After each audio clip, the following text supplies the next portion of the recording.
The Big Ten is dominating in this new age of sports, with Michigan's national title win over UConn Monday night.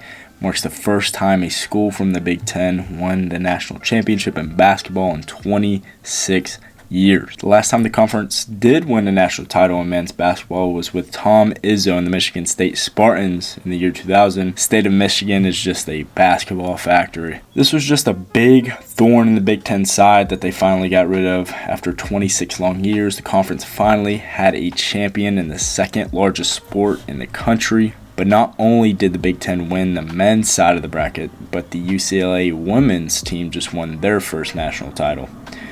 Just a few short months ago, the biggest sport of the country, the Big Ten, just won their third straight college football national championship, with the Indiana Hoosiers winning their first of all time. Currently in the college baseball world, the UCLA Bruins are ranked number 1 in the AP poll with a 29-2 overall record. They are the clear frontrunner and favorite to win it all in Omaha this season. It's no secret the Big Ten is having enormous amounts of success recently. You could call it NIL, or maybe just an era that will be talked about for years to come. Historically speaking, the SEC has owned the football landscape for quite some time, but the conference hasn't been in the national title game since 2022. You could say that the ACC has historically owned the basketball world, but they haven't had a title in 7 years. Since NIL has come into play, the collegiate sports world has changed dramatically. Teams who have been historically great are just softer versions of their past. Underdogs who have been at the bottom for years are now finally tasting success. But what has the Big Ten been doing differently than all the other conferences to surge in these recent times? Are they using NIL differently? Do they just have better strategies, better recruiters, better places to live? Honestly, don't know or understand how the Big Ten is doing it compared to the SEC, ACC, or the Big 12.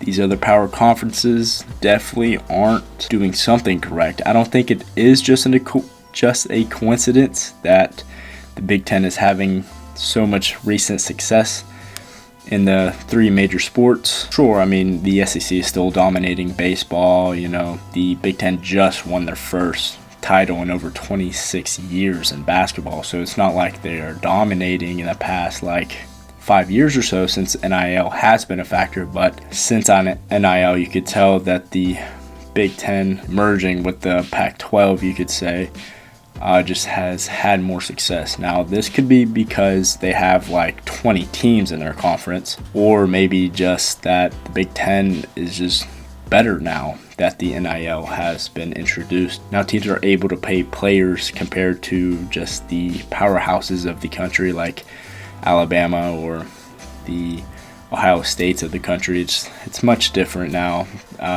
Indiana just won their first national title, and they haven't been a football powerhouse at all. It was their first national championship. But now that everyone is able to pay students, it seems like the Big Ten has taken the most advantage out of it and has capitalized in the new age of collegiate sports. Or it could just be a coincidence and I'm just making stuff up, making a whole narrative out of nothing. Whatever the case may be, the Big Ten is clearly doing things better behind the scenes than the other major conferences, and there's no doubt in my mind that the dominance of this conference will continue if nothing changes. Obviously, the biggest competitor to the Big Ten would be the SEC. They have dominated college football for the past 20 years or so. I'm sure that surge of dominance is still in there somewhere. I mean, this is the SEC we're talking about. The Alabamas, the Georgias, they're going to get their talent, obviously, with or without money, but money has definitely played a huge role in the past 5 years or so since COVID happened and all this NIL deal stuff. The sports landscape has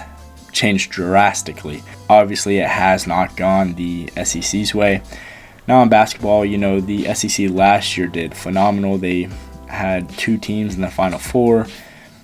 Florida ended up winning it all. So yeah, it's not to say that the SEC has been dormant. They won the baseball national championship with LSU. So it's not to say the SEC has been dormant. The Big Ten's biggest competitor is obviously the SEC. It's just sad to see how bad the SEC football world has been. Definitely mediocre football. I mean, Alabama went and just got obliterated by Indiana. I mean, that was insane to see.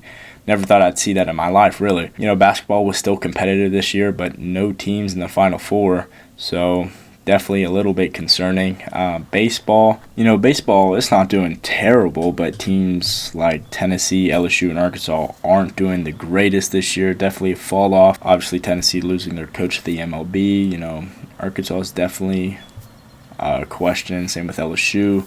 Definitely not the best of the best in the country like they usually are, but you still got teams like Georgia and Texas. Baseball will be fine. There's going to be loaded teams in Omaha. But yeah, number one in baseball is UCLA, so it just seems like the Big Ten has just dominated, especially this year. In the past couple of years, they've been building up. I think NIL might have a lot to do with it. Maybe they're doing just better compared to these other conferences, and compared to the SEC, they just have this slight edge that are winning them championships. And the SEC's got to get something going. They got to have an elite program, and they got to have an elite school. They got to have an elite team in football to rise up and do something. Basketball, baseball would be fine. I'm more worried about the football view of things, and it's just not the same how it used to be, and it's a little concerning. But I guess we'll see this year. Georgia's always a good favorite. Texas has been building these past few years. We'll see how Alabama does, but this just may be the Big Ten's year. Thank you guys all for watching. I hope you guys, like always, have a great rest of your day. Make sure to like and subscribe, and I'll see you in the next one.